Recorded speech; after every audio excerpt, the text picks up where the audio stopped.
viewers who are following us in this program. It's a beautiful morning of Friday in Kampala here. I know many people are following us from elsewhere outside of Kampala. But Kampala is a sunny morning, it's a beautiful morning. Sometimes we've been having rainy mornings. This one is a different one, it's a sunny one. And today, again, we come to you with the Pan-African program, the Pan-African Friday program that looks at issues of the Africans, issues on the continent and beyond this continent for Africans and those who are not Africans, but with African interest who are following issues on the continent of Africa and beyond Africa. Today we're in a full house. Outside of studio, we'll be having Ambassador Juve, who comes to us from the Central African Republic, rather Gambia, and we shall also have an African, seasoned African gentleman, not ambassador, rather, but this time is a good son of Africa, Mr. Mama Kande. Mama Kande is a politician in the Gambia, and of course, for those who have been following issues recently, Mama Kande made statements. In fact, some people attributed him to be one of the spokespersons of the revolution or the current administration in Nigeria, but he is not. Rather, he comes from another country, but he made remarks that definitely connected him to the people who are currently in charge of that country of Niger. We'll be having him later on this program. But in the studio with me today, I have then the usual Pan-African Ndugu Irumba, and I have Sister Rachel, and for the first time we are also joined by Ndugu Nyangweso, and who will be looking at a number of the issues that we're discussing today. And for today, we are still, like last week, looking at the developments in the western part of Africa. And of course, as last time, we are still taking interest in this country of Niger and see what is happening. Of course, some pronounce it as Niger, others as Niger, the French call it Niger. So those are the names that we shall be using today, but at least at the end of it, we know the name. But before we go out there to the Africans and the seasoned sons of this soil of Africa who are outside of this studio, I'll begin with members who are on the panel today with me in the studio, and briefly to talk about how the week has been in the African week has been in their observation and context. I will begin with Ndugu Irumba. How was your week in this continent of Africa? Thank you, comrade, and thank you, my panelists. And also, I want to thank the management of BBC for this opportunity to talk about Pan-Africanism. First of all, I begin on a good note, Comrade Mututa. Yesterday, I was among the team of National Association of Broadcasters that visited the president, and we had a good discussion with him. And I'm sure UBC is going to benefit from the fruits of our discussion, because he was also represented yesterday by the MD and the Deputy MD. We were together at State House yesterday. I thought you went to claim that UBC had been given a share, so which you want? No. No. Actually, we actually. Anyway, that was we advocating. Rachel. We are advocating that UBC should be funded fully, not even to compete. Not even to compete with the business, but to be funded fully. Because, because it is UBC is an act of parliament, so it should be funded like any other MDAs. The money should be there. So that's a positive that we made yesterday. Okay, Rachel, I'll move to you. For me, one of the more interesting situations, of course, is the recent proclamation by the World Bank that on account of a law recently passed in this country, they are no longer in a position to actually extend more financing. This ties directly into what we've been saying for a while, that these multilateral institutions have a serious agenda, not only to disable our own development agendas, but also to impose themselves firmly at the helm of our affairs. So for me, that was a drawback in terms of what we have seen as a way forward, not being stuck in the approach that we have had until now, where we think that so-called development partners are the way forward. More than that, I think the position of His Excellency the President, particularly his statement that with or without this kind of financing, we will make it. Apparently, and that's where I think we all pick it from, that we have seen countries that have made without these people's funding. Korea, for example, if it at one point never suspended the interferences of the World Bank, wouldn't be what it is today. Maybe, yes, they could have taken us unaware, that we are not expecting it to happen now, but if we had, as a country, prepared, it wouldn't be a very big issue. But now that we are not prepared in the short run, it's going to be a problem. But I did, when I did my internship, I did my internship with the World Bank at some point. But I never, in my thinking, and when I was working there, knew that one of the values of World Bank was homosexuality. I never knew that that was one of the values. It now comes to me today that I didn't see that coming. But I was talking to someone yesterday, US for example, 15 states of US have regulation against this, what they call sexual affirmation, this LGBT, boop, boop, I think there are now 10 of them. And no one is censuring them about what they are doing. The recent one was Kentucky. It passed a bill, I think, along when we were also discussing ours, stopping teachers from teaching, because in the past they were teaching children that now for you claim to be a man or woman or an in the morning and at noon exactly, you're a woman. On a good day try to be something else or a cat. But now that has been outlawed in Kentucky, and this issue of sexual affirmation, they are saying there must be only two sexes. You are either born male or female, period. Now, no World Bank has come to say this is wrong. And so why is it that Africans, if we are saying, for us, we're not even saying any of those who are saying we don't want it. So what is the problem? It's because World Bank is technically America. Now, America is trying to impose whatever works for them at whoever's expense. In other words, there is a reason why they are pushing this agenda at this time. It's never innocent. It's not really about the fact that it's cultural or whether it's a religious way of doing things. It's not about that. At the end of the day, as long as you can confine these people, control their thinking, control their exertions, that's really what this is about. It actually answers back a question which we shall be coming to shortly when we look at the issues that are happening in the western part of Africa. It is because of some of this thinking. We are dealing with people we call partners in development who have no values, who have no religion, who have no clan, who have nothing. And these are people we are interested with the future of our countries. And that's why we have come where we are. Nduku Nyangweso, your week, how is it? Thank you very much, and I'm glad to be here. It's my first time here. An interesting week, especially looking at what my sister has spoken about, the World Bank there, but also kudos to the President to be able to stand his ground for the values and also for posterity of our country and its values and its cultures.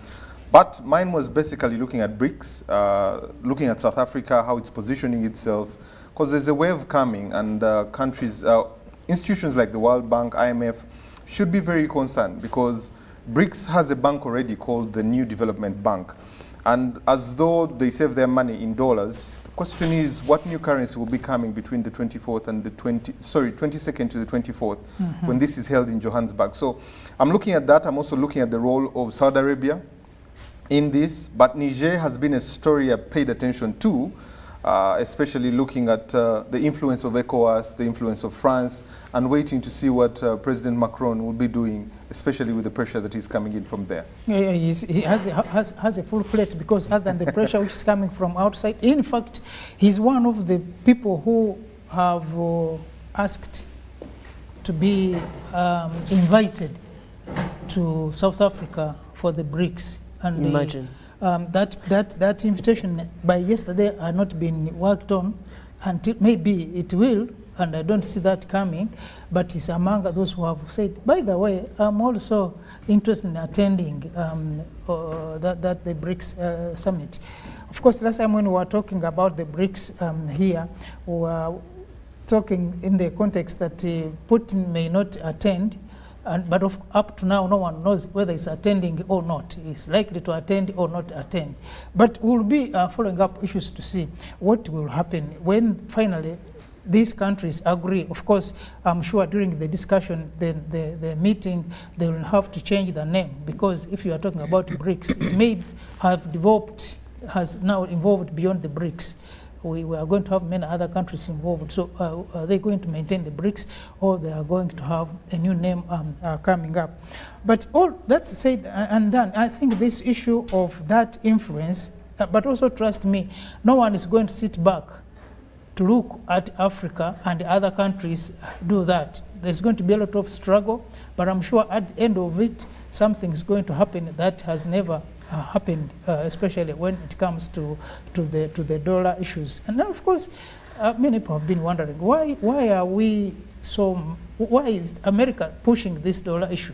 What is the value of the dollar anyway, other than printing just papers and dishing around? What forms the basis for the strength of the dollar? These are some of the issues I think that BRICS is looking at. And you remember, these are the same issues that Gaddafi had started with in Africa. Why can't we have our own bank? Now, if you don't have our own bank, if we're still borrowing from the Americas and the rest, then their values will definitely be an issue. I don't know if we already have our brothers from outside there, and if they do come online, please let us know, so that, because I know especially Honorable Kande will be very interested in talking about this issue of the World Bank when he comes online, because he has been a Pan-African member of Parliament. He has been in the Pan-African Parliament. He's also the president of the Gambia Democratic Party, is called the Gambian Democratic Congress. He's also, actually he participated in the 2016 election and he pulled 17%, and 17% is not a small margin. I think that calls, if there were alliances, he could have formed an alliance with another group to be the president of that country. But that's the guy we'll be having today. And of course, later on, we'll also be having Ambassador Juf, who has been a seasoned ambassador, has worked in a number of stations on behalf of the Gambia. So these are the Africans we'll be talking to later in the program when they come on air. We are going to look at the issues of Niger. For now, the past 2 weeks, there has been a pull and a push factor there. The ECOWAS has now thrown in another spanner, saying they must deploy forces in that country to ensure that President Bazoum is brought back to the presidency. Do we, gentlemen and lady, see this happening? I'll begin with Ndugu Irumba. Thank you very much, comrade. Do we see this happening? I don't think so. The junta came to power, pushed itself to power since July. This is now August, yeah? And as time goes by, even what was not so clear is becoming clear, that when you want to say we are bringing a standby force, the ECOWAS standby force, you're not just talking about and looking about the junta in power. Now you're looking at geopolitics of the world. Who is behind the junta and who is behind Bazoum? You need to realize that Russia is heavily involved in this war with Wagner forces. You also need to realize that now that is still a colony of France. Yeah? I'm told about 85% of their uranium, since even when they left as colonists, they are still colonizing that country, because all their uranium is being actually exploited by France. So, is it going to be possible that they can remove the junta and Bazoum is installed again in power? Comrade, I see that as next to impossible, because now there are interests that are now beyond even the citizens of that country, Niger. And I also realize that is one point now, the geopolitics. But the other point is, when you look at the people, the citizens of that country, all of them seem to be allying with the junta. So now, if you want to remove the junta, the question is, whose interests are you serving? Because if you want to protect the sovereignty and the constitution of that country, those are the people. Now, what are the people saying? So it's going to be quite a hard task, I see, that somebody is going to think about that you can remove that junta from power, other than negotiating on the safe passage of Bazoum to exit and go to exile. I think for me, that's what should be on table. Now, the other third thing that is playing, Comrade Mututa, I wanted to look at the West Africa and realize that some of the presidents in that same ECOWAS shot themselves to power through the same. They had a coup. Now, how do you discuss? How does that president agree with Nigeria, Tinubu, that indeed I'm also contributing forces to make the standby force and go and remove the junta from Nigeria, when you actually also shot yourself into power through the same method? I think it's going to be a bit foolhardy for anybody to think that they are going to remove that. I think for the meantime, that's my submission. Rachel, I know at one point you'll be running out, so we need to maximize the time when you're here. You're asking where ECOWAS is in the equation at this time, or even in the near future, concerning the happenings in West Africa at this time. But I think, more than anything else, I really have to congratulate the people of Nigeria, who, by their very vocal stance, prevailed upon their president, Bola Tinubu, to stand down from a decision he had made to forcibly remove the leadership of the junta from leadership of the Nigerian state. And I think, even as Ndugu Irumba has pointed out, Nigeria inadvertently was spearheading a colonialist agenda. A direct reversal of the position that is ECOWAS. ECOMOG, actually, which is the military arm of ECOWAS, is under a treaty that says there will not be military intervention of one country against another. It exists. The treaty that brought ECOWAS into play says, among other things, dialogue shall always be at the forefront of engagements among themselves. Not only that, ECOWAS, at its beginning, set out to really spread economic growth around that part of the world. They set out to entrench equality. They set out to improve governance.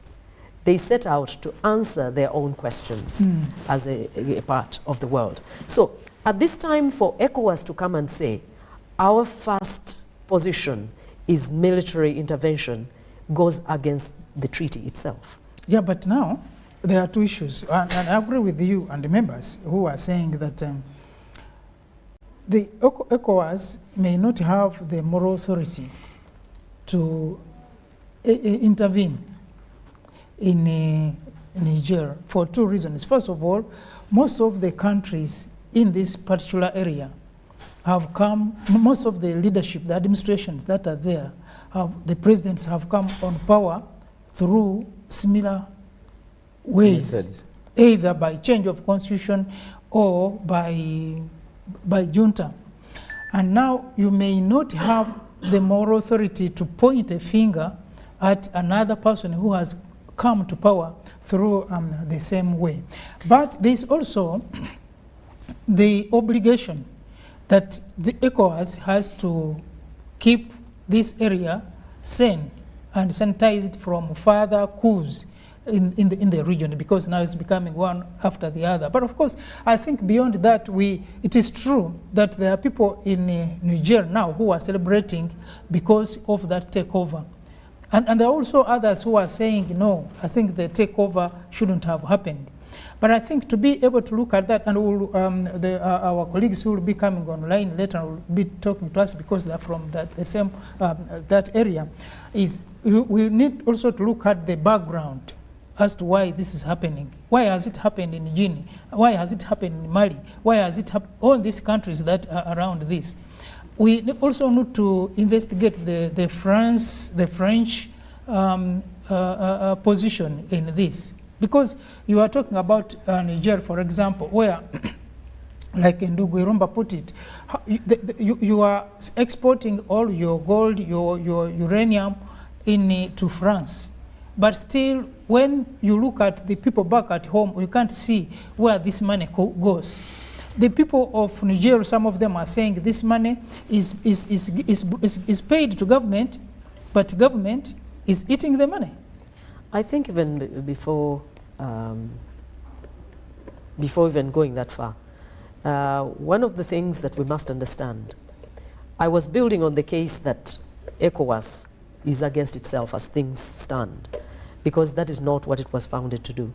But aside from that, the reason why these coups have gained currency in this part of the world is because of the French colonial model. Sure. And ECOWAS cannot say that for them to put back Bazoum would settle the issues. The issue should be that they approach this thing with the kind of eyes that would settle it once and for all. The reason for this problem is that, first of all, the French, unlike the British, the French colonial model was led by military men, unlike the British model, where it was either commercial people or even religious people. Religious, yes. The French were brutal. The French were repressive.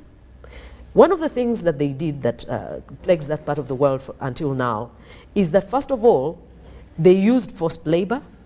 We're talking about getting their way. Unlike the British, who went about it by using existing local powers, like the Kabakas and so whoever else, to extend their power, the French did not even bother. The French model was direct rule and assimilation, where they set out to make black French men. So for them, it was never a pretense about a partnership. The British pretended it was a partnership. The French didn't even bother. In places where they could not get the kinds of returns they expected, whether in cash crops or whatever, those people were encouraged to migrate to where they could do that. In other words, even the headquarters of French colonial Africa, which was Senegal at the time, the Governor General reported directly to France.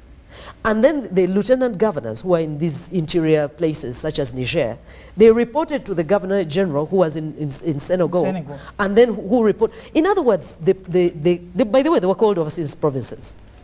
They were not even colonies. They were provinces of France. So the model that they left in place, and to add insult to injury, France did very little in terms of putting meaningful infrastructure in place. Up to today. They took everything and really impoverished the people.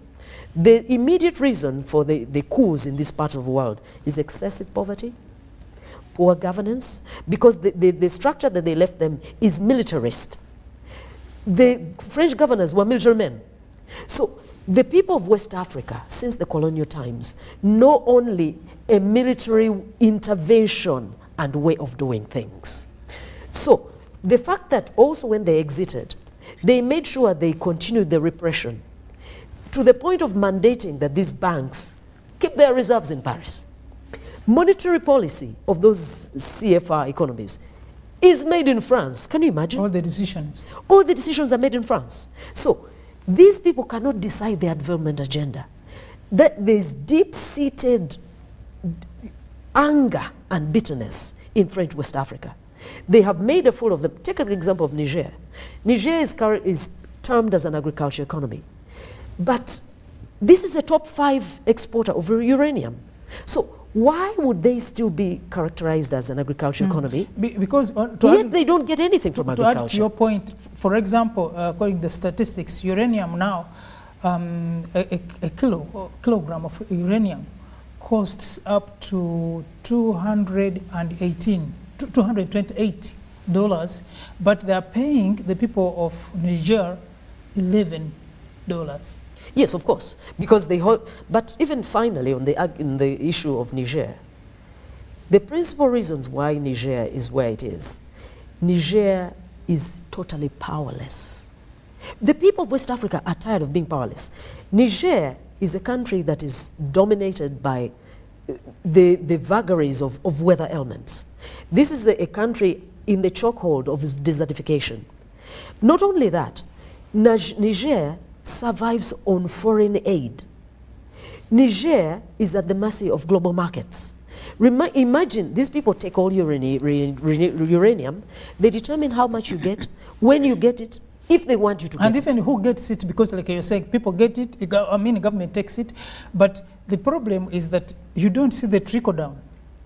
And that is why the people of West Africa are tired of this way of doing things. And of course, coming to that again, before I come to Ndugu Nyangweso, is that people are saying, look, the 14 countries of the French territories actually are not even colonies.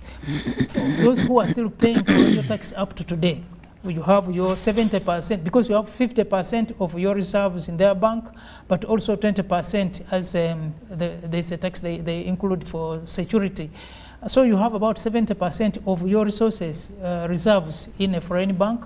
But as, like I said, you want to use it, you have to ask for permission, and your request is subject to a number of conditions, including to the accountability of how much, of how the money you used, you are given, how you used it. It means you are just a district, exactly, to the French. But also now that anger goes beyond one country, because it involves around all of these countries, and that's why most of these countries are now taking their second liberation from France. But you also look at that President Bazoum, for example, has been in power for, I think, just two years. This is a man who has not even tampered with the constitution. This is a man who has not even said he's going to have another term in office. But you realize that the anger that has been brought on him is that much. One of the reasons is that, of course, the junta is saying the security reason, and that he has not been, he has allowed the foreign bases into the country, and this are a target for the Islamists.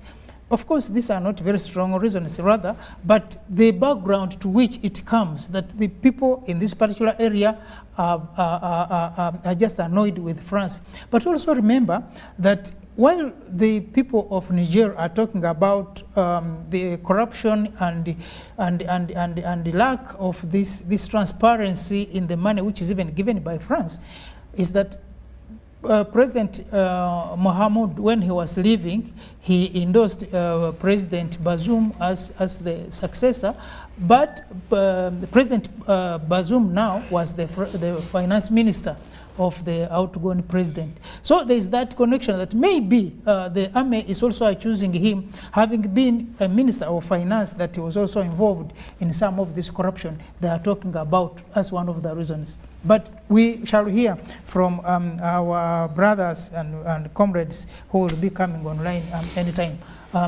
Ndugu Nyangweso, we are in West Africa.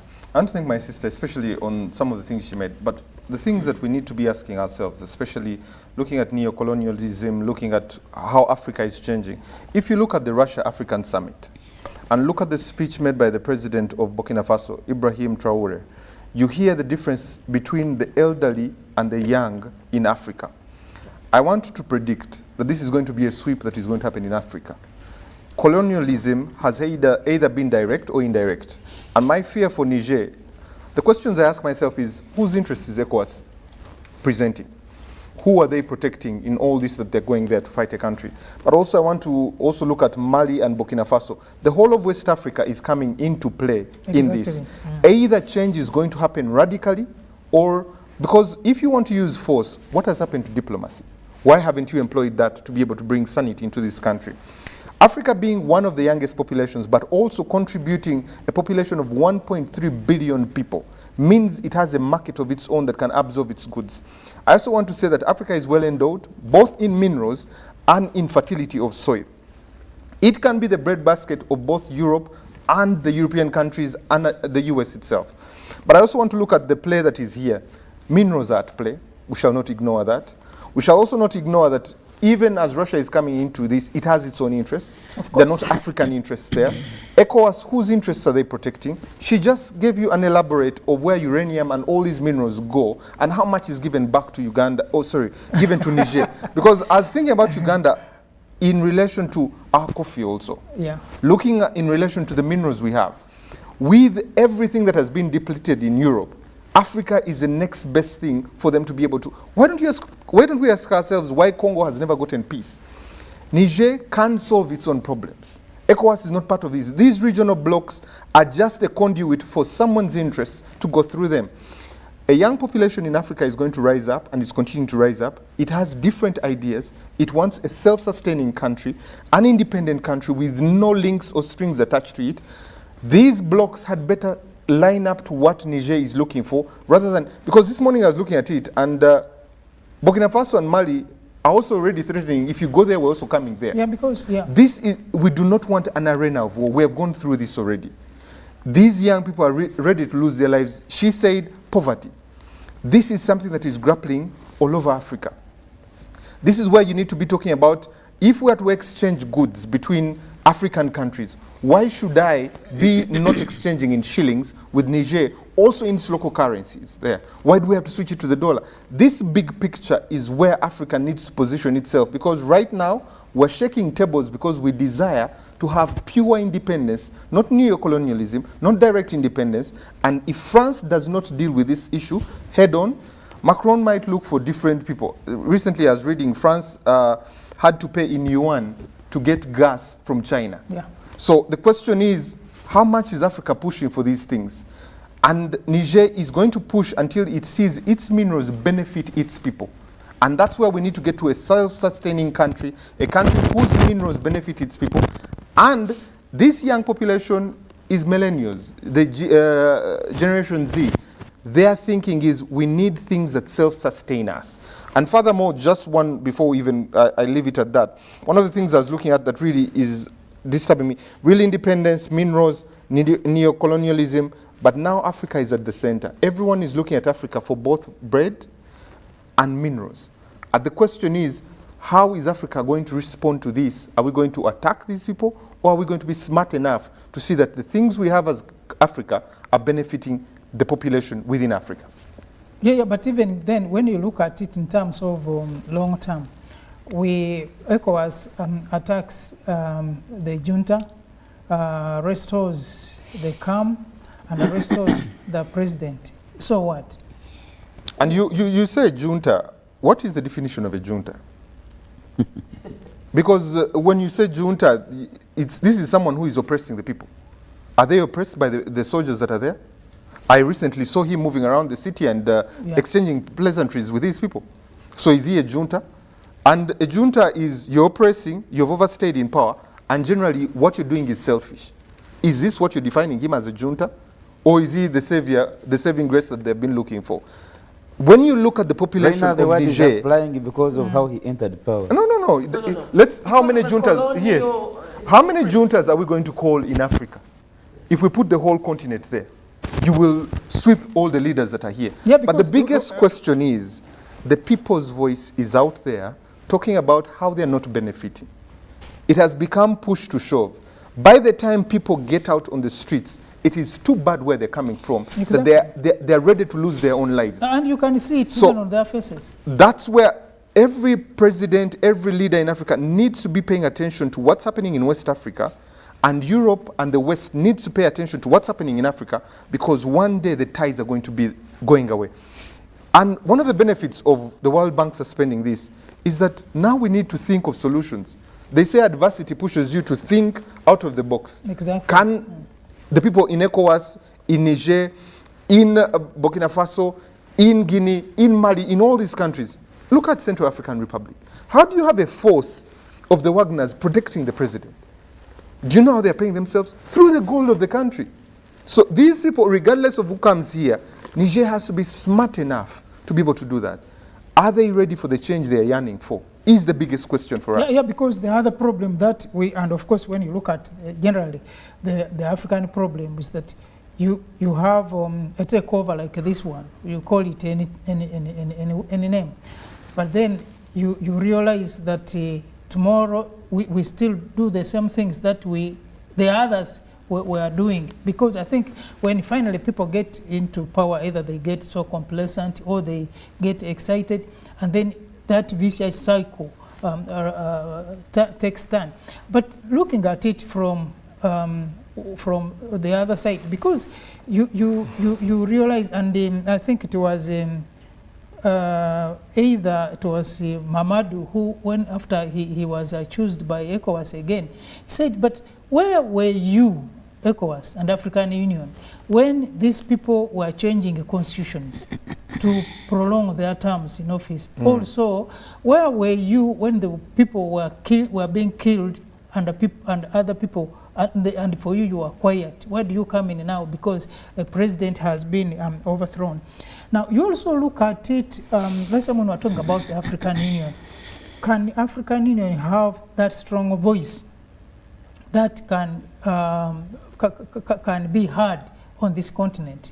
Can African Union now say, no, I think this is wrong, this is right? Now, the other problem that the African Union also has, and yesterday when I was talking with the Ndugu Kandel, is that you have a club of equals. They would do much as they have to protect themselves.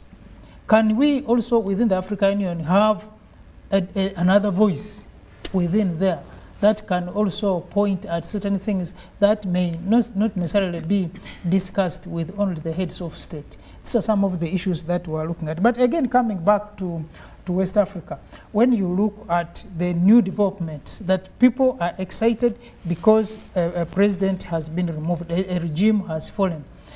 And not because they hate the, like we said, he has just been in power for only two years, and he has not even touched the constitution like people say.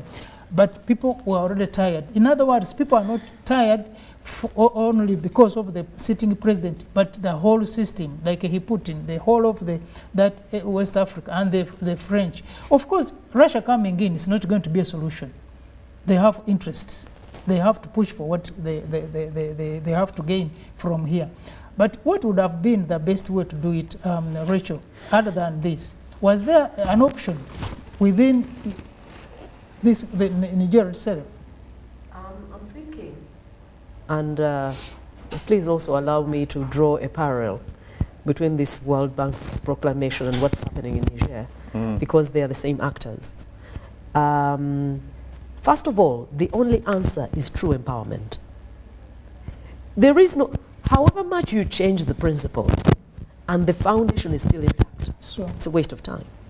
We've spoken many times about this colonial software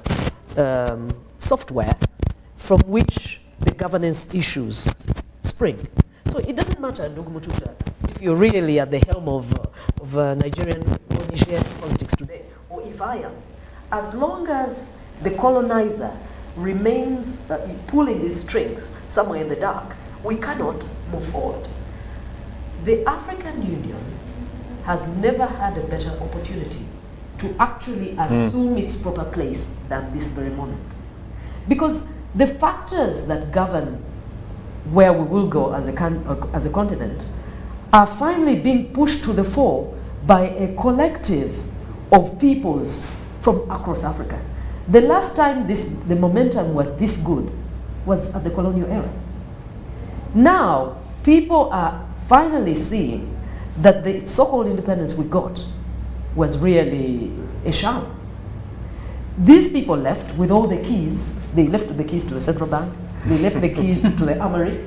They left with the keys to the hospitals. They left with the keys to infrastructure development. They left with all the keys, and they told you now work. Really? These World Bank people, Ndugu Mututa, all of us routinely deal with banks. Some of us have even gone to the extent of obtaining a loan here and there.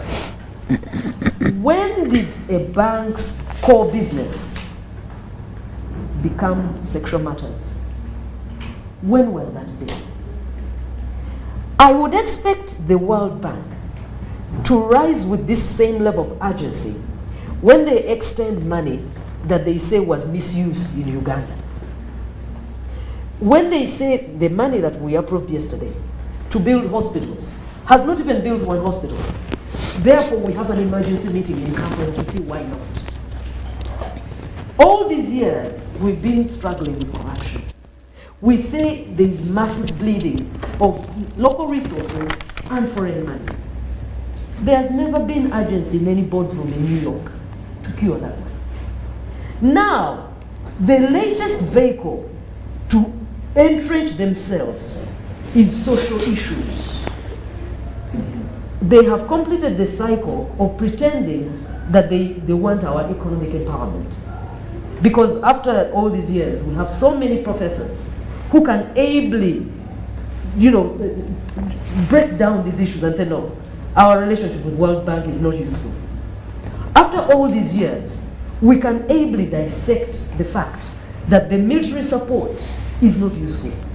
Now they have come with another agenda to extend their tentacles, called social issues. Now they've entered our bedrooms. What I am saying is that the colonizer... How do you tag money to the... When was the last time you went to Centenary Bank and the man told you, look, because of the way you're dealing with your wife, I will not give you money.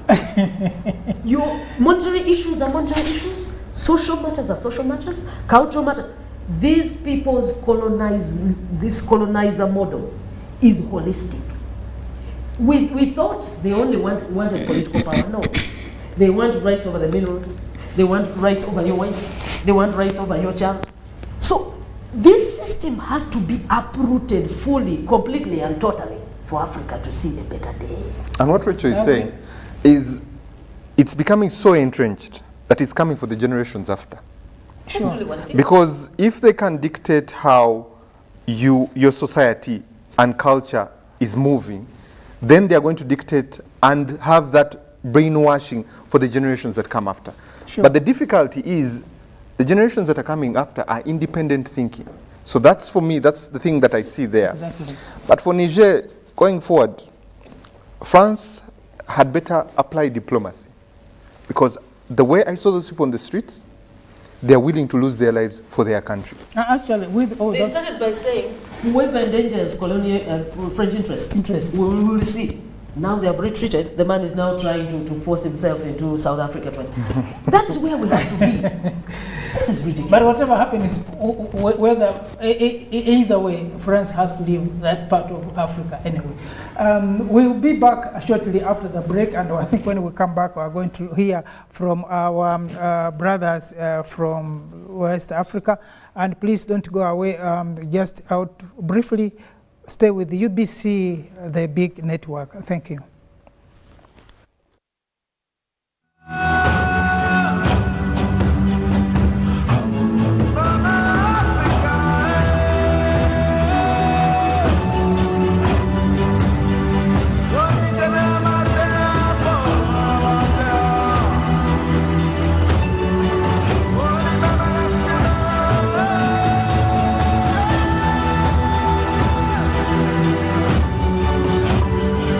Africa.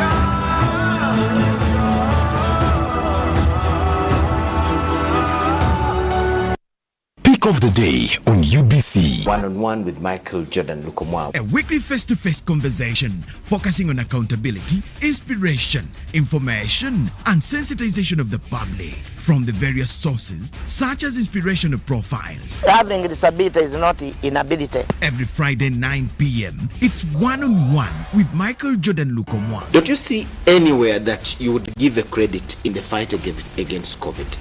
My role as the owner of the country is not to, be preoccupied by giving credit to my servant. We have said that if we are to talk to General Museveni, there must be certain conditions in place. Is it true that you paid 5 million shillings to MPs that voted for? Was brought to you by MTN Momo Pay is the easy way to pay. Dial *165*3# or use the MTN Momo app. You don't need cash. MTN Momo Pay is safe and free.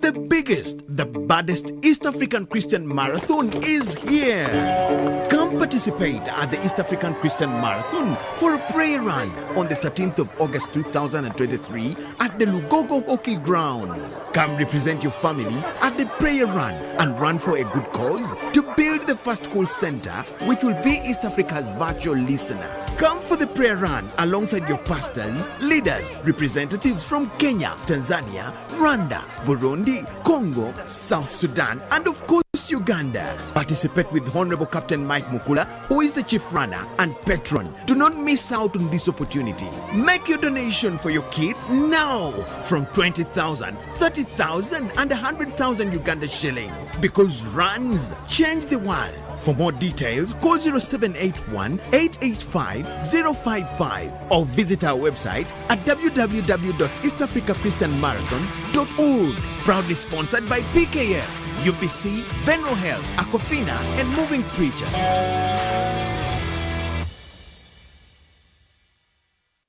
Ireland have qualified for the Women's World Cup for the very first time. It's unbelievable. What a summer to look forward to. Big girl energy straight out the gate. When I'm up with my boots, yeah, I come out the place. And the sun coming up, blue day. Awesome, along, gonna kill it. Replay. Sydney, Auckland, making waves with my girls down under. Spit it out, get your talk in my colors. We gon' be the best in it, I'm certain. Strike to defeat, fast as lightning, sound like thunder. Turn the world round, shut the show down. I just standing, couldn't slow down. On the whole night. Turn the world round, shut the show down. What an amazing effort. Little John! Turn the world round, shut the show down. Set pistol from Little John.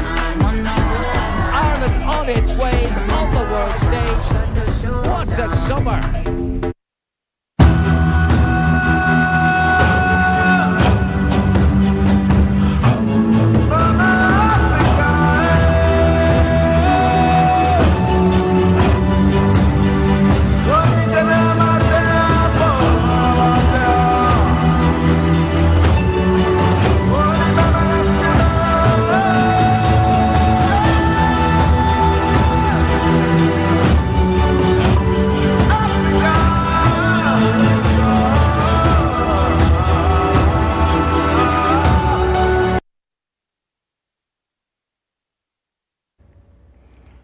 Welcome back to Pan-African Friday, a program coming your way from UBC here in the heart of Kampala. By the time we left, we were looking at the issues of the French in West Africa, whether France is going to sustain its stay in West Africa or it has to leave, and if it's to leave, then now. But also a backdrop to which is that the existence or the occupation and continuous stay of France in that part of the world has also been problematic and may never be tenable given the events that are unfolding across the Sahel area. And by the time we left, Sister Rachel was talking about what has happened and what might happen if that is not addressed now, and that the diplomatic means seem to be fading, and that's why we are having all these coups and confrontations with the French and other foreign forces. America, for example, I think has a base there, a number of bases within, and Niger is one of the areas where they have a base, and of course many other countries that have their bases here in Africa. We are joined by Ndugu Rugarama, who was not with us during the first episode, and Rachel has gone for another assignment, but we'll be having Ndugu Rugarama with us. Online, we have the gentleman, Honorable Kande from the Gambia. If you are hearing us, Honorable, you can come online now. Thank you very much, my friends, brothers. I say good morning to Kampala and to all the viewers and listeners worldwide. Yeah, thank you. It's a good morning from Kampala. I know we are 2 hours apart with you where you are. I suspect you are in Banjul. It's 2 hours apart. So we have been talking about these issues, and I think we're lucky you have been following us on the issue of, first of all, the French. But of course, we have your comments when you made that went viral, saying that ECOWAS can intervene, but before they do so, they need to put their house in order. What did you exactly mean on that? Well, thank you very much. Yes, the video has gone very viral. I mean, this is something that I made, and the issue is, you know, these countries that are talking about, you know, democracy, you know, human rights and all whatnot. Now, the question you would ask is how many of them are practicing democracy? When there is always the issue of changing constitutions to impose themselves in power, and for some of them have taken their countries like a property, their own property or a family property, which is absolutely unacceptable. And these are the same people that will talk about, you know, setting up an anti-coup d'etat unit just to protect themselves. You know, so I think everybody have seen what is happening, especially in West Africa. The wind of change is blowing, and whether we like it or not, it's coming and it's here. So I think that video have given them all the, you know, message that they need to hear, so that they can adjust themselves to avoid a coup d'etat. Because if at all there is real democracy, nobody want to have an constitutional change of government. But they themselves, they are practicing it, and they trying to kind of wash people's faces and not to come out with the truth. So many things are happening in West Africa. They are mute about it. They don't want to talk about it. Most especially when it comes to elections. Of recent, we have seen what have happened in Sierra Leone, where the opposition were not allowed to verify their results. Results were announced in the favor of the incumbent, and then after 1 hour, he was sworn in the same night. Before even doing that, there were shootings at the opposition's building, killing 3 people. And, you know, these things are happening, and ECOWAS is mute about it. They don't talk about it. They don't condemn it. You don't hear anybody saying anything against that person.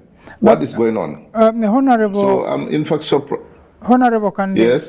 We, for example, Niger, the President Bazoum has been in power for only two years. He has not even indicated any change of the constitution. He has not indicated if he's going to even run for the next term. What do you think prompted this coup to happen?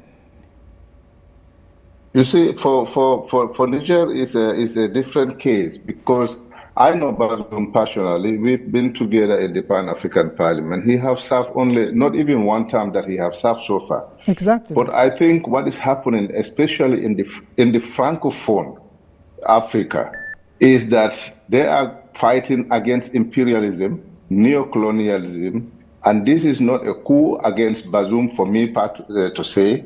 It's about the French and the Francophone-speaking countries in Africa.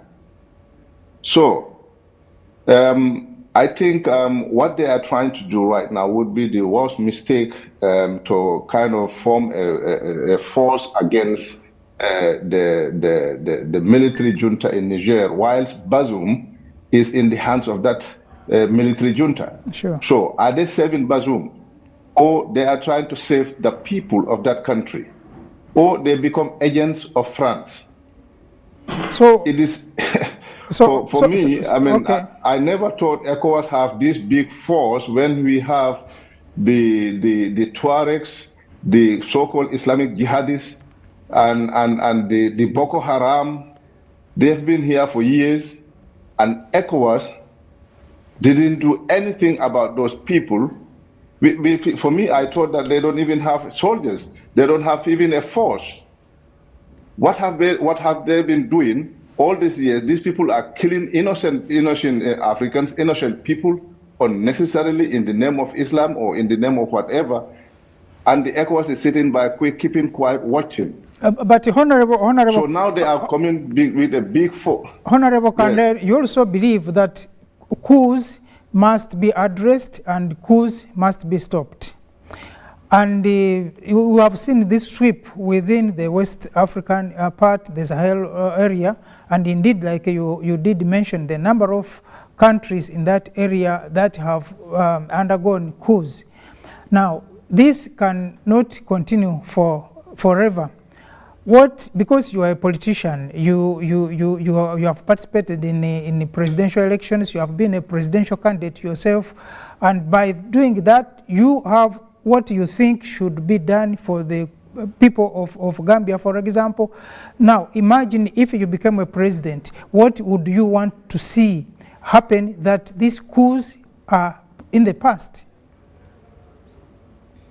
Not even when I become a president, even before I become a president, I would want to see the reunification of ECOWAS.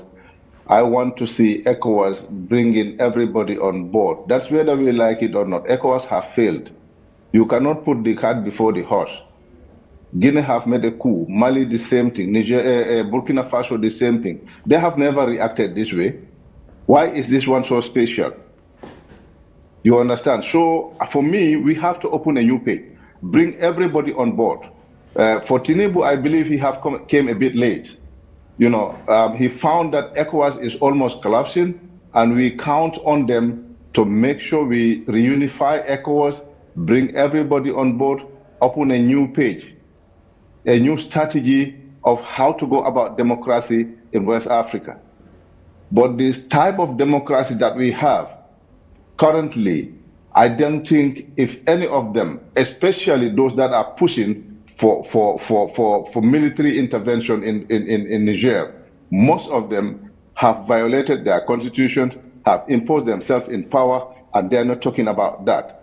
So why do we have to allow ourselves to be seen under military junta all the time? Most of the time, it's our fault. Now, Honorable Kande, we keep on promising our electorates on issues that we don't do. We embezzle our resources, our natural resources. We are not, guiding jealously our natural resources. And the Honorable Everything Kande has been taken away. And when I saw France saying that we are going to cut aid to Niger, it's fine. It's a shame on both France and Africa. Why should we be threatened that we are going to cut aid? Because we don't want to work. Yeah, Honorable Kande, that was the next. Should we be dependent? That was the next point I was coming to before my colleagues come in. You have been a member of the Pan-African Parliament, and when you are talking about French intervention, and we have seen this intervention is French and NATO intervened and killed Gaddafi. They have the Americans have intervened in a number of countries. Now they want to intervene in Niger. They have done in many other countries. What is your thinking about the African Union? Why have we opened our doors to whoever may want to come and do whatever they want and walk away?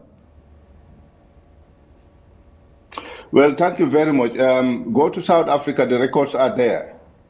In 2011, I was one of those that were first against NATO bombarding Libya and I told them that if you allow NATO to bombard Libya, we will lose Libya as an African country and there will never be peace again.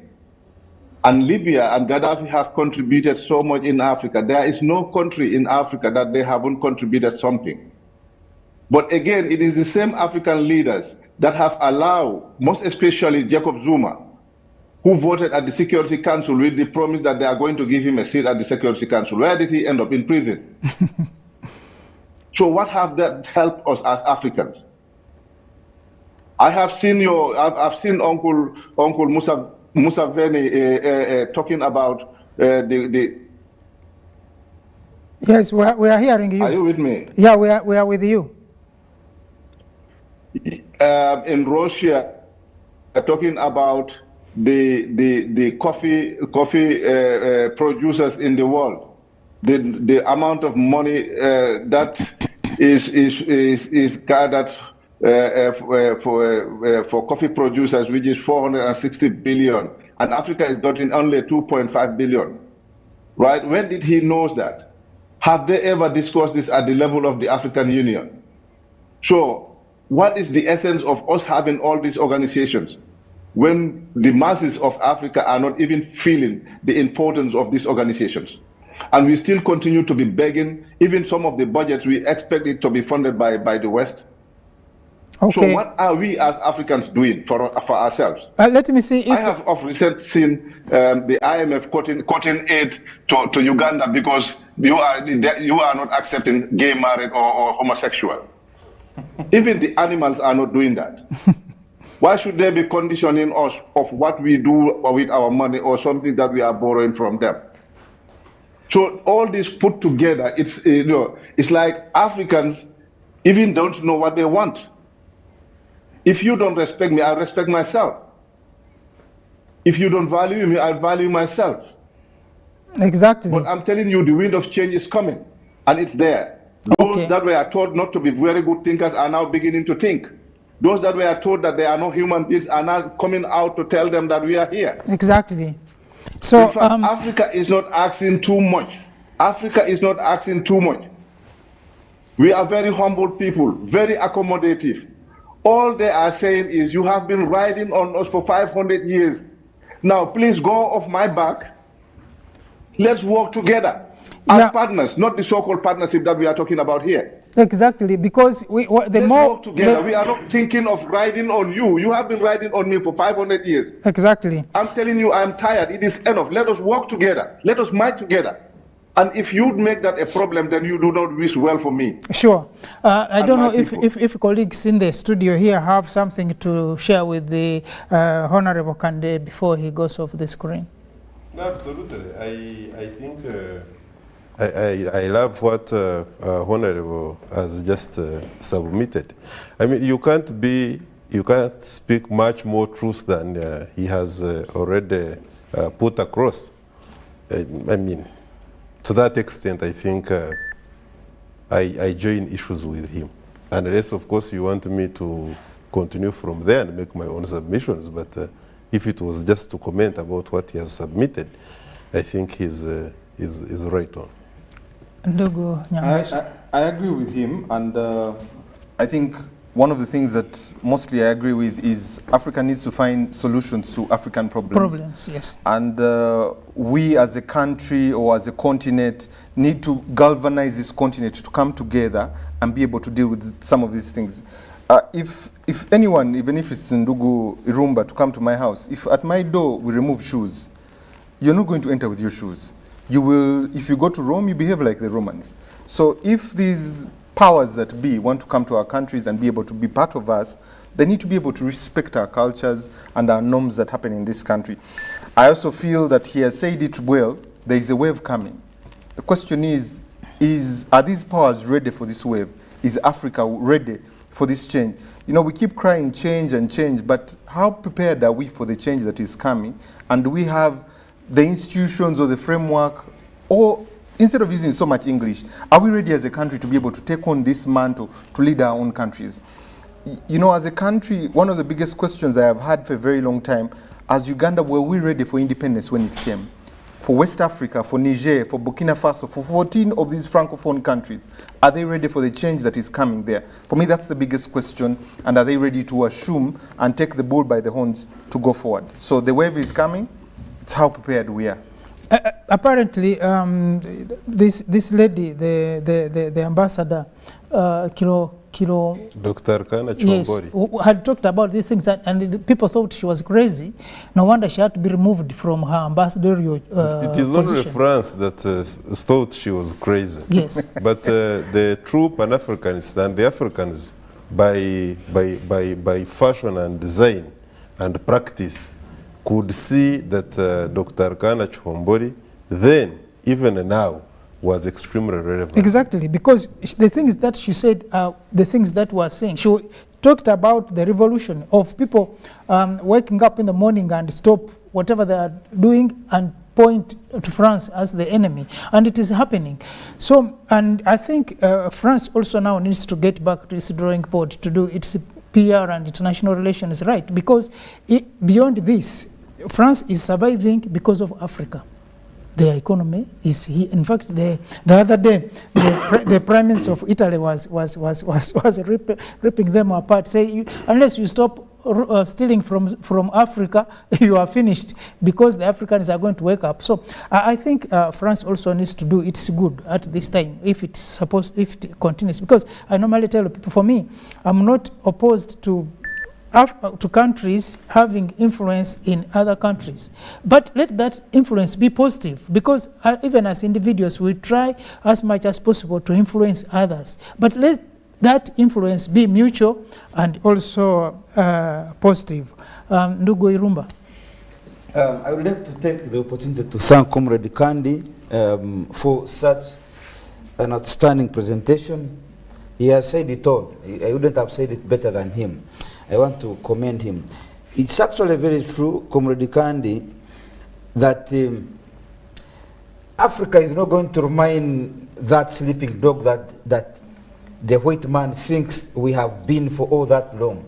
Time comes, even that cat that you have been keeping in your room, when it gets so hungry that you're not even providing the smallest of what it would expect this to survive, time comes it demands for its own freedom. And Sure. so if you stand on its doorway, it can actually decide either to die from the room or die while trying to exit. That's what Africa is going through. France has been plundering Niger for all those decades. And they think that the new generation is actually going to agree to continue watching on the sidelines as they do that. That's why you have said, Comrade Mututa, that but the president has just served for 2 years. He has not even talked about whether he's going to stand again or whether he's going to change anything in the now. those have been the issues that someone would bring on table. Now they are saying, for the last 2 years, you have not changed the template of how France does business with us. You have not changed the template. Actually, it's continuing. That's what they're trying to change. Now, ECOWAS, you are coming to say, bring back the man back to power. Whose interest are you fighting for? Whose interest are you defending? And that's why this gentleman whom you call a junta is actually more freer in Niger than the president who was elected legitimately. So it shows you that, and by the way, also you need to realize that these coups in West Africa started slowly. So now they are simply, it is a solution that is working faster, Comrade Mututu, if we can put it that way. Yeah. That these so-called democratic processes of electing leaders in Africa, somebody organizes his own election and you cannot win him. But they say that's the democracy. So the new generation is saying, no, please. You see, we must stand on top of these tables. We turn them upside down. Let even the food pour down. We cook afresh, where all of us will be involved in the type of food we're going to cook. I think that's what is happening. And so, Comrade Kande has brought it much better. And I want to thank him. And when you hear him talk about Africa generally, it also gives you the inside of what is happening in Africa. Apparently, like I told you, Honorable Kande is a former member of the African Parliament. I think they were together with that regime of the Honorable Mugenyis from Uganda before the Cecilia Ogwalos went. But I mean, you can also, from his tone, hear the hopelessness of Africa, that we have all these institutions, but they seem not to be serving the interest of the people of Africa. And like you have said in most cases on this platform, that the biggest problem of Africa actually is the leadership of Africa itself. Because if you can be summoned to Paris, you can be summoned to New York, you can be summoned to the other time. So where is Africa? Russia. Why can't they also summon these people to come here and say, if you want us to be equals, let's also discuss. I don't have to be in your house always because my house is dirty. Ndugu Mututa, if you will indulge me, the institutions may not necessarily be the problem. What is done in the institutions is the problem. We are looking at the content. And if I will use this little time, and first of all, I came in about, you introduced, I came in about 1 hour late, going by Barrow's poem, Building the Nation. I've also been building the nation different ways outside here. And, but nevertheless, I'm here. Now, allow me to contextualize this. The African Organization of African Unity, OAU, which has now become African Union, which you say sleeping dog. Is such that some have even called it a barking dog, and others have gone the extra mile of calling it no dog at all. But the point I want to make is that let us try to historicize where we are and where we have come from. The Organization of African Union, by the time it was coming into place, and the few countries which had gained independence, Ghana among them, the trajectory, the political trajectory at that time is not what the former physical colonial master had anticipated. You will realize, for instance, that by 1963, when the OAU held its first conference in Addis, and there were all sorts of powerful speeches, and people were making commitments, the white man realized that this is not the kind of Africa he had designed, such that he could continue perpetuation of colonialism. And that is why, for instance, you started experiencing coups in, say, you remember the coup that removed the our great leader Olympius in Togo. Yeah. You remember that Amilcar Cabral coup in Guinea. You remember the coup, for instance, that happened in Egypt. You remember that around that time, even before attending the Organization of African Union conference, in DRC, Patrice Emery Lumumba was removed. In other words, and later, of course, Dr. Kwame Nkrumah, unfortunately, was also removed. The white man then realized that the kind of strategy he had set, the crop that was coming up on the African continent was not going to play ball. And that is why we had a series of coups around that time. Late 50s, the entire 60s and the 70s was a period for coups. And that one explains as to why, for instance, the French West Africa now that we are talking about, if our audience will remember very well, the French West Africa was that small 14 countries, with the exception, I think, of Mali and Guinea, which outrightly refused to sign the agreement codenamed Pact for Continuation of Colonialism.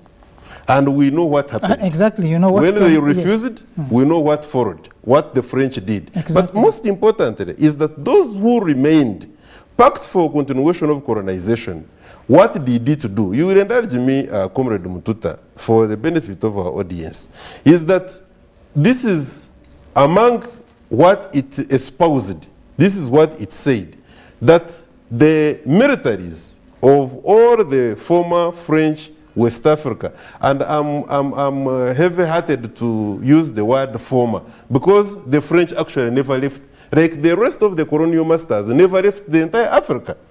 The armies, the entire army or defense-related activities of the French West Africa had directly to be tagged to France. Exactly. The economy itself had to be well over 80% of the reserves of money or reserve, whatever whether in cash or otherwise, had to be stored or kept in the Central Bank of France.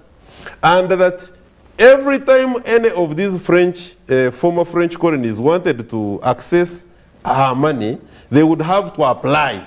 And then they would be given part of their monies at an interest upon the proper assessment of the French Minister of Finance. Exactly. What is also critical is that the other aspect was that every mineral, and this is where we are going now, every mineral discovered and yet to be discovered in the French West Africa, and the French West Africa includes Niger, of course, where we are now, had to, the first right of refusal to say, yes, we are taking on these minerals, or we're not taking on these minerals, you can deal with others, had to be with the French government. So that kind of arrangement, that Pact for Continuation of Colonization, itself was problematic from the start, meaning, therefore, that if you disempower a country on all the four important corners of a country's independence, it means that the French West Africa, like the rest of Africa actually,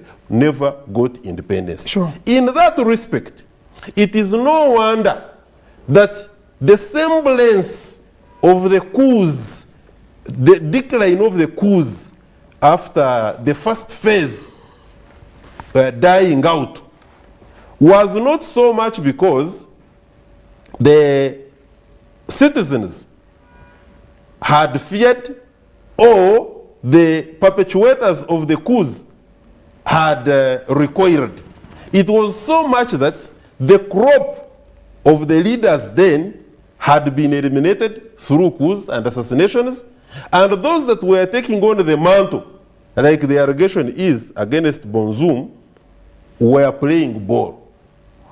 Now, what is happening is that the Pact for Continuation of Colonization in majority of the French West Africa, be it in Mali, in Burkina Faso, in Senegal, in Guinea, and now in Niger, is being unpacked and dismissed. Meaning that what we are witnessing In the words of Associate Professor Daniel, the professor at the University of South Africa, UNISE, the country is extricating itself, or the nation is rebelling against the state.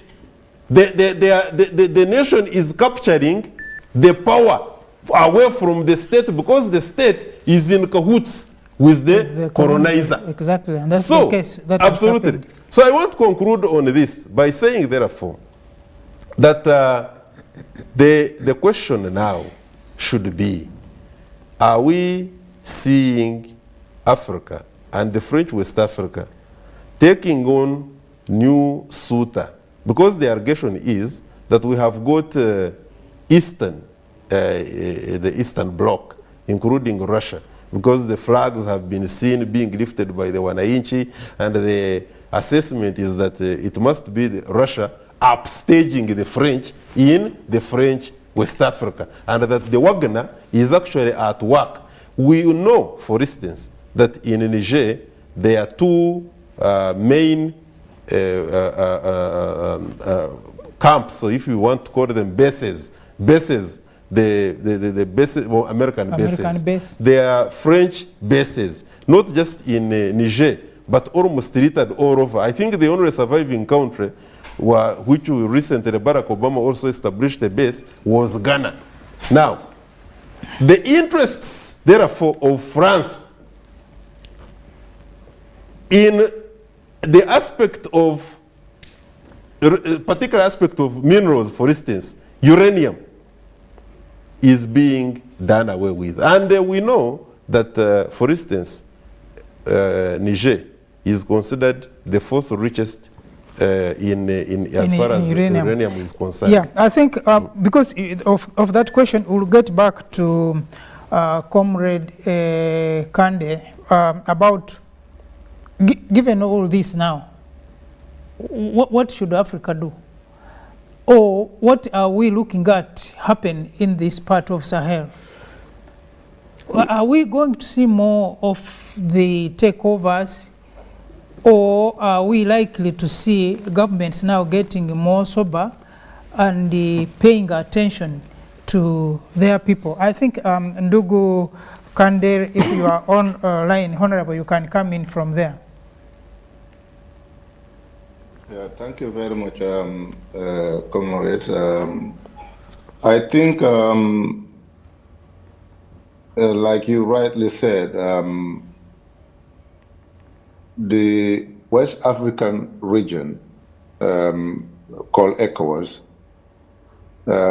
they need to come back together, including those named as military governments, that nobody is left behind, to open a new page, to avoid further takeovers through military, and to make sure that we practice the exact democracy that they are calling for, which is not happening right now in West Africa. And also, I thought by now our leaders at the level of the African Union, they should have quick meeting to discuss about the current situation of Niger Republic.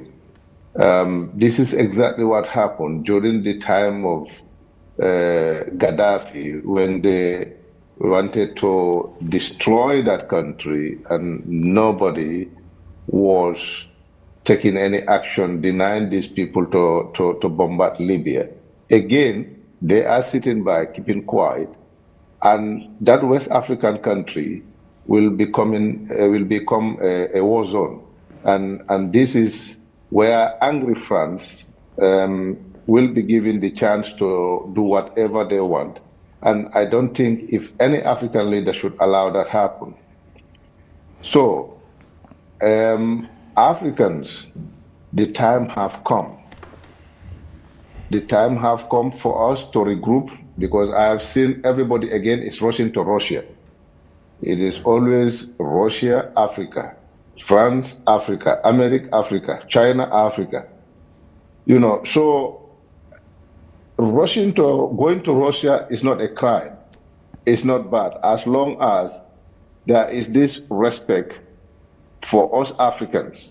There is this respect for partnership, not the other way around like it used to be. Sure. And I also think that it is not wrong, or America, being it America or Europe, they should not be mad. Sure. All they need to know is it's no more business as usual. We are not denying them. We don't hate them. We want them. We love them. We want to work with them. But they must respect that Africans are human beings like any other human being, that Africans can decide for themselves, and Africans have the intelligence in them to make sure they change what needs to be changed in Africa. Yeah, thank you. We don't need anybody to dictate us anymore. Yeah, thank you. Thank you. The soldiers of the 1960s and today's soldiers are completely different. Sure. We have to understand this. These are young Africans who are intellectuals, well educated. They know what they want. They have seen what is happening in the world, most especially in our countries. An issue of like Niger. How many, you travel to Niger, you see how poor these people are. And the West are happy always to show the bad side of Africa. And this is where it comes to you also as journalists and of course media practitioners. I think we also need to show the good sides of Africa. If you travel to Europe, all you see is African people that are dying, hungry African people, suffering African people, poor African people, because this is what they are marketing. This is what this is making them get whatever they want. But there are also good sides of Africa, and Africans still are not learning. The human rights that they are talking or trying to put before us, the monies that they think they are helping us or giving us loans. How many people are in America that are homeless? Exactly. Millions of people are in America that are sleeping on the bridges. The streets. Actually, millions of people are in Europe. Actually, most of have a place to live. Most of the Americans. So before giving us loans to help ourselves, why didn't those people have the right to live for shelter? How many of them are dying in America because they don't have good healthcare system or health insurance? But they can leave those people dying over there and then coming here to tell us that we are helping you. What are they helping us? Exactly. Honorable, thanks we not so going much. To wake up as Africans? Sure. Yeah, thanks so much, Honorable, for that contribution. Yes. And I know there is a lot that we will be sharing again with you, especially when it comes to that. And it has raised a very cardinal issue. When you look at the Americans who are homeless, who are in the streets, actually, even this issue of assessment of, like they're now saying that the people of Guinea, 48% of the population of the 24 million are living under poverty. But when you look at a poor person in Africa and you compare that poor person of America on the street with nothing, I mean, you are talking about a poor man in Africa who has a house and maybe has land. But you are not looking at that as well as how many street people do we have in Africa who are in the streets? Welfare is not wealth. Exactly. Welfare provision by those respective countries. I'm told we have also another son of Africa, Ambassador Geoff, who is also online. Ambassador, if you can hear us, please, we want to share with you. Hello, good morning, my brothers. How are you doing? Yeah, and it's unfortunate we have missed you for quite a big time. But we are lucky to have you online. And we have been looking at these issues in the Sahel region, the French West Africa, like it is called. And we are looking at, because you having coming from the diplomatic world, have we exhausted all the diplomatic avenues that could have helped us to avert the problems that we're having now, to the extent now that ECOWAS is thinking of sending a force to Niger? Good morning once again, and thank you for having me. Sorry, due to network connections, I've been able to join lately. But I would like to say categorically that we have not yet exhausted our diplomatic engagements. Yes, it is quite a challenge since this coup attempt happened.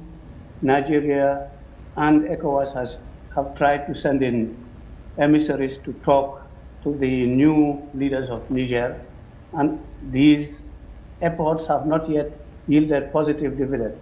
But, you know, in these things, you have the official and at the same time, you have unofficial agents that you can use. And I was relieved to note that the Emir of Sokoto, Lamido Sanusi, finally got through to Niger and was able to sit and meet with the coup leader. This is a good pointer for me because for those who know the geopolitical situation of that area, that northern part of Niger and the southern part of Nigeria have the same social cultural groups. So they can interrelate, they have the same norms, same beliefs, same tribes, same culture. I think we should continue using such avenues. We should also exploit the traditional leaders. In Africa, we have always resorted to our traditional leaders, our tribal leaders, our religious leaders to solve differences. So I think we should not hurry to go into war because the costs will be devastating for everybody. And the Libyan example should always be at the back of our minds when we talk of using force to sort our problems.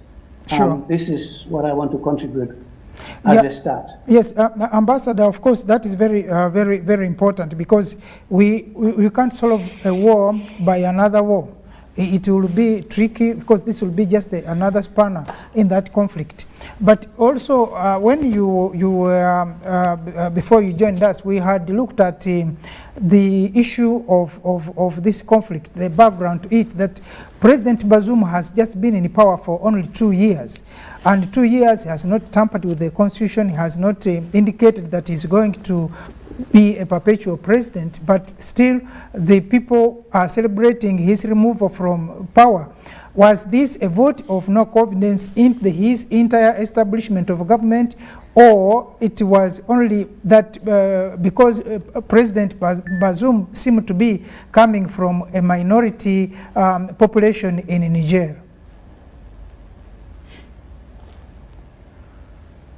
I'm sorry, the line was breaking. I could not get your question clearly. Could you repeat it, please? Yeah, I was saying that President Bazoum has been in power only 2 years from the time he was elected. And looking at the street celebrations of his removal, it tells you that actually the people of this country are fed up with, was it the president who has been in power for 2 years, or is a bigger picture of the general outrage of the population in that country? But also, well, in my humble opinion, people in the streets can be categorized into, let's say, factions rather.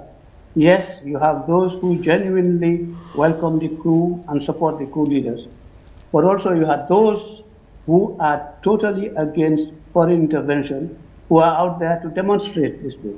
Sure. Then you have a third factor, which is pervading Francophone West Africa. Those are those who have are sort of sick and tired of the French administration.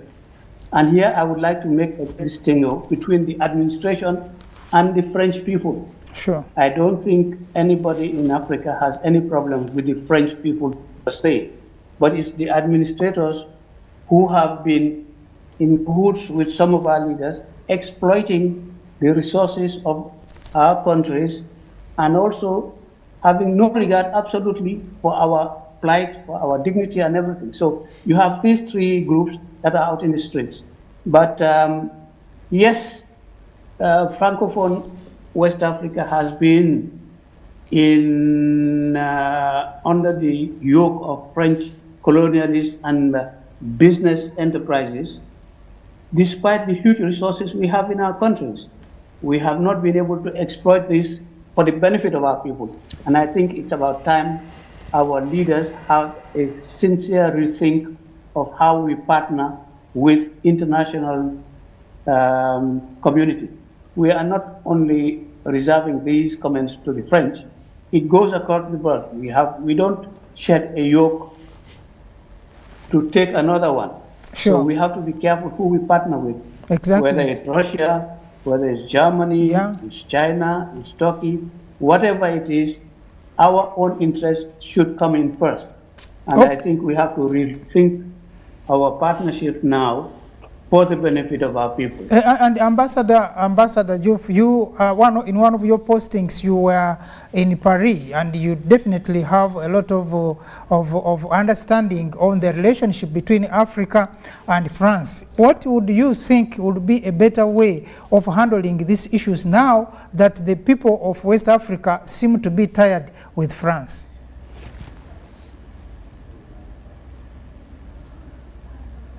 Yes, unfortunately, prior to granting most of their former colonies independence, in quotes, France made them sign a number of agreements. One, let me just cite one or two, which I think are the causes of the current instability and anti-French sentiments you have. One was the fact that they all needed to sign defense pacts with France. France would have the monopoly of supplying you your arms, training your army, and could have bases all over its former colonies.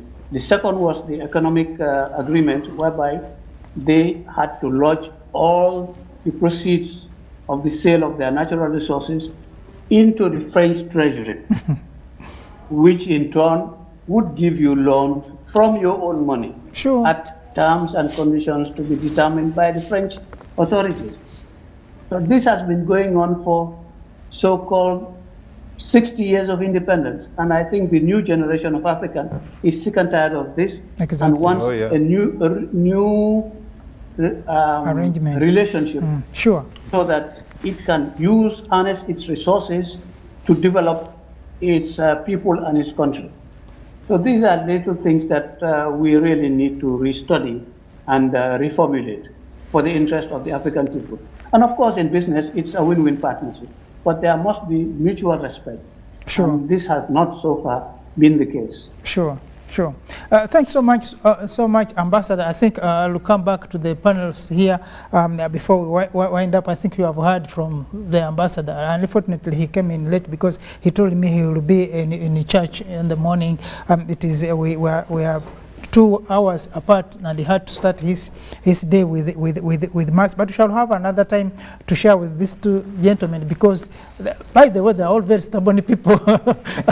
Ambassador Diouf is a very stubborn African for the good reason, and the Honorable Kande, as you heard him, is also a very stubborn, a good African. So as we wind up, I think these two guys have given us exactly what is happening in the east part of Africa.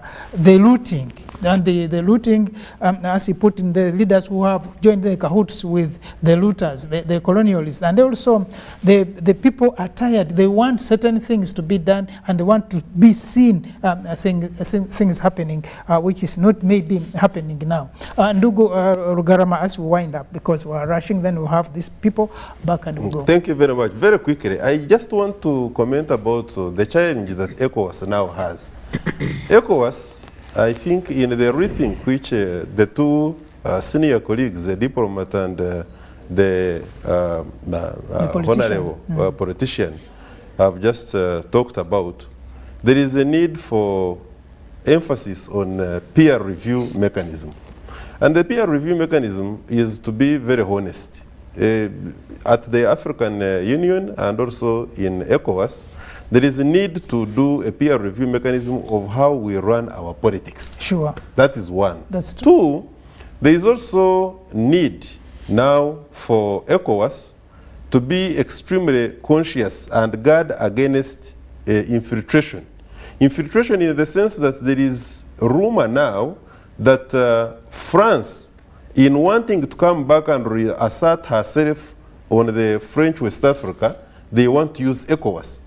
Now, I also want to make an observation here. That is in as far as now ECOWAS is really concerned. Okay. It's a catch-22, and maybe without going deep, because you can see, and I think it is the diplomat that talked about it, but it is also very true that when you look at the Hausa, for instance, because you brought in the element of the current leader, Yeah, because the Hausa are the Bazoum, majority. being coming from the 8% Yes, of the of the population in Niger, the well over 40% actually are Hausas, who are a dominant force in Nigeria.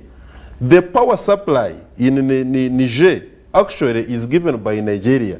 So the Nigeria and Niger are one and the same. There is need, therefore, to exercise restraint and restraint, and at the same time to be conscious of the impact of a war.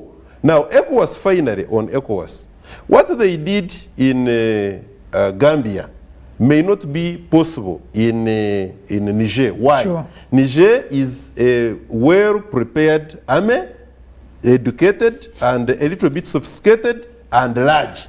And it shares borders with well over 4 countries. But also the Islamists who are there can also be a big factor. That's if you are going to have that an is attack also in this true. country. Therefore, when you are moving militarily on Niger, you have to be extremely conscious. Ndugu Rumba. I think that Africa, you see, the template of how we do our politics in Africa is an exported one, imported one. We imported it.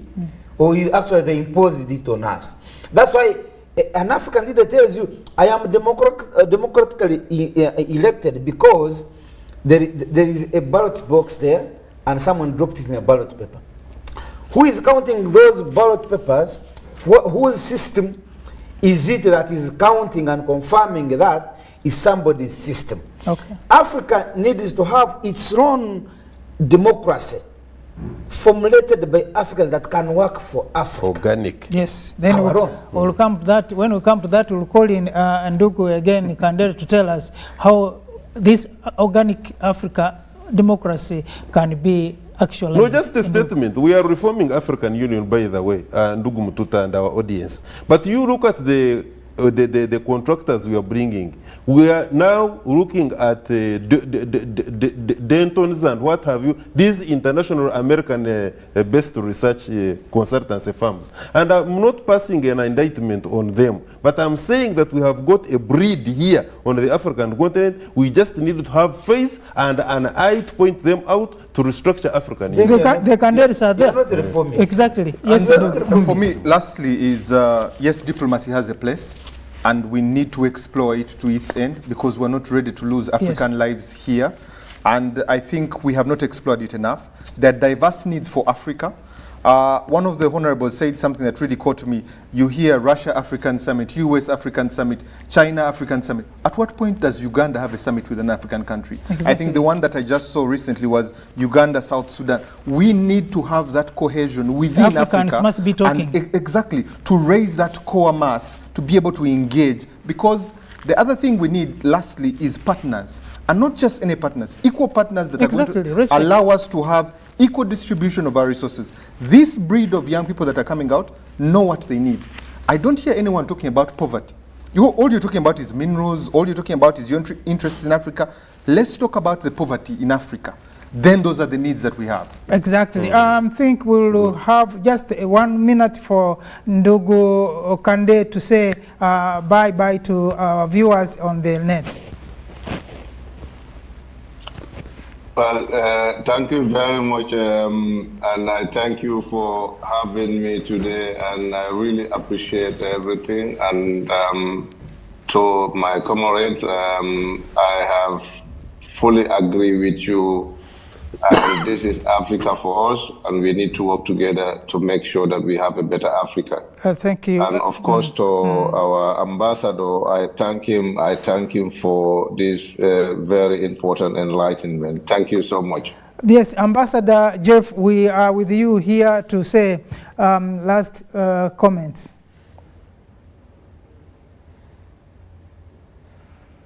Thank you very much. I just want to take the opportunity to say hi to my brother, the Honorable Mama Kande, and It's been an honor and pleasure to join this panel of very, very knowledgeable and committed Africanists. I am honored to be on this platform. We need to engage as Africans more frequently, more sincerely, and more closely, so that we try and undo the evils that have beset our country for the past 50, 60 years, and give our young Africans, the upcoming ones, a better chance to run the continent. Thank you, and I look forward to being with you another time. Sure, yeah. We'll be having a lot of time, like I was telling this gentleman here, that you are a very seasoned politician and diplomat, and of course, but also very stubborn people. But we shall be in a positive way. We shall be talking with you people quite often in a number of things that affect this continent of Africa. And thank you so much, Pharaoh and my comrades, the panelists who have been here. And thank you so much for the production team for the work that you have been doing. We shall be back here one time to discuss issues of Africa in a more elaborate way. Not today is not enough, and also thank you for the audience that has been with us for the last 2 hours who have been on set. Until Friday, when we shall come back. Until then,